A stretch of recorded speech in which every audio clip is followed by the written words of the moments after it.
Hello everyone, আসসালামু আলাইকুম। Welcome back to my channel.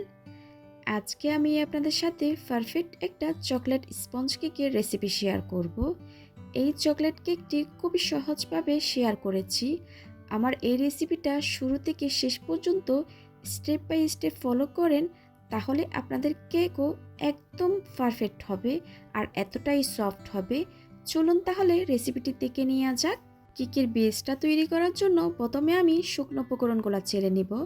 তার জন্য একটা চালনিতে 1 কাপ পরিমাণ ময়দা দিয়ে দিলাম।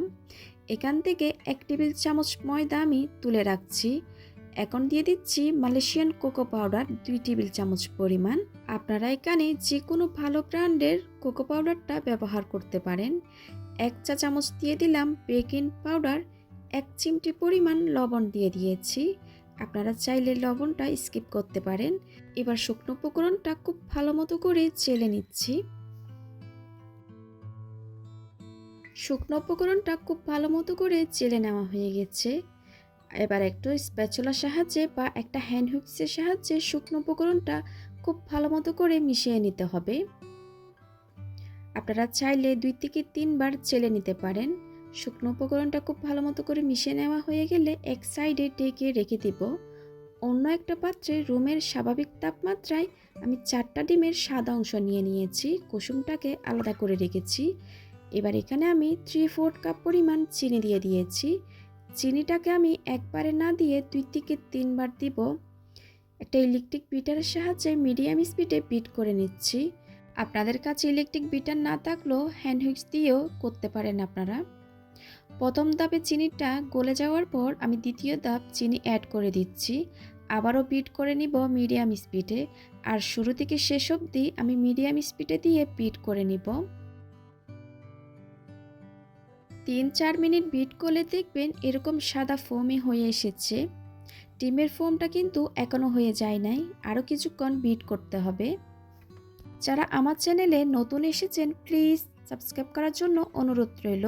সাথে থাকা বেল আইকনটি ক্লিক করবেন, এতে করে আমি কোনো রেসিপি আপলোড করলে আপনারা সাথে সাথে নোটিফিকেশন পেয়ে সবার আগে ভিডিওটি দেখতে পারেন। বাকি চিনিটুকু দিয়ে আমি আবারও বিট করে নিব 3 থেকে 4 মিনিট বা যতক্ষণ না পর্যন্ত চিনির দানাটা সম্পূর্ণ গলে যাচ্ছে। অবশ্যই কিন্তু ভালোভাবে বিট করে নিতে হবে।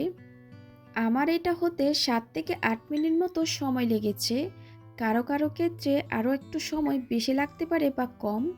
এটা ডিপেন্ড করে অবশ্যই ইলেকট্রিক বিটারের উপর। এই পর্যায়ে কিন্তু আমি ওভেনটা প্রিহিট করতে দিয়ে দিয়েছি 10 মিনিটের জন্য 160 ডিগ্রিতে।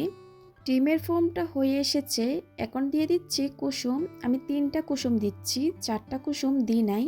এবার দিয়ে দিচ্ছি 2 টেবিল চামচ পরিমাণ রান্নার রেগুলার তেল, 1 চা চামচ পরিমাণ ভ্যানিলা এসেন্স দিয়ে দিচ্ছি। আপনারা চাইলে চকলেট ইমালশন দিতে পারেন বা এসেন্স। আবারও মিডিয়াম স্পিডে 10 থেকে 15 সেকেন্ড আমি বিট করে নিব। অবশ্যই কিন্তু আপনারা খেয়াল রাখবেন, আমি এখানে 4টা ডিমের সাদা অংশ ব্যবহার করেছি আর কুসুম দিয়েছি 3টা। সব কিছু ভালোভাবে মিশিয়ে নেওয়ার পর আমি ইলেকট্রিক বিটারটা সরিয়ে নিয়েছি। এবার আগে থেকে চেলে রাখা শুকনো উপকরণটা আমি আরেকবার চেলে দিয়ে দিচ্ছি। আর শুকনো উপকরণটা কিন্তু আমি একবারে দিব না, 2 থেকে 3 বার করে দিব। এরকম একটা হ্যান্ড হুইক্সের সাহায্যে খুব আলতো হাতে ফোল্ড করে করে মিশিয়ে নিচ্ছি। চকলেট কেকের ক্ষেত্রে কিন্তু ডিমের ফোমটা খুব তাড়াতাড়ি বসে যায়, এটা কিন্তু আপনারা অবশ্যই খেয়াল রাখবেন। আর এই ব্যাটারটা তৈরি হওয়ার সাথে সাথে কিন্তু ওভেনে বা চুলায় বেক করে নেবেন। ব্যাটারটা তৈরি করার পর এমনি কোলা রেখে দিবেন না। প্রথম ধাপে শুকনো উপকরণটা খুব ভালো মতো করে মিশে যাওয়ার পর দ্বিতীয় ধাপে শুকনো উপকরণটা দিয়ে দিলাম। আবারও হ্যান্ড হুইক্সের সাহায্যে আলতো হাতে মিশিয়ে নিচ্ছি। আপনাদের ব্যাটার যদি ঘন হয়ে থাকে 2 থেকে 3 টেবিল চামচ পরিমাণ দুধ ব্যবহার করতে পারেন। অবশ্যই এটা ডিপেন্ড করে ডিমের সাইজের উপর। অনেক সময় ডিমটা বড় বা ছোট হয়ে থাকে। আমি আপনাদের সাথে কথা বলতে বলতে সম্পূর্ণ শুকনো উপকরণ দিয়ে ব্যাটারটা খুব ভালো মতো করে মিশিয়ে নিচ্ছি। আপনাদেরকে কিন্তু আমি অনেক ধরনের টিপস বলে দিচ্ছি, আপনারা কিন্তু এগুলো ফলো করবেন।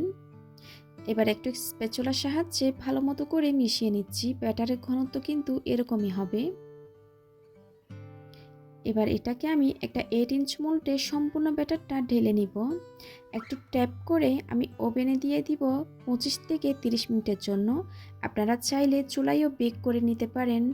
আমার কিন্তু অনেকগুলো রেসিপি আছে চুলায় কিভাবে বেক করবেন, চাইলে ওইখান থেকে দেখে নিতে পারেন।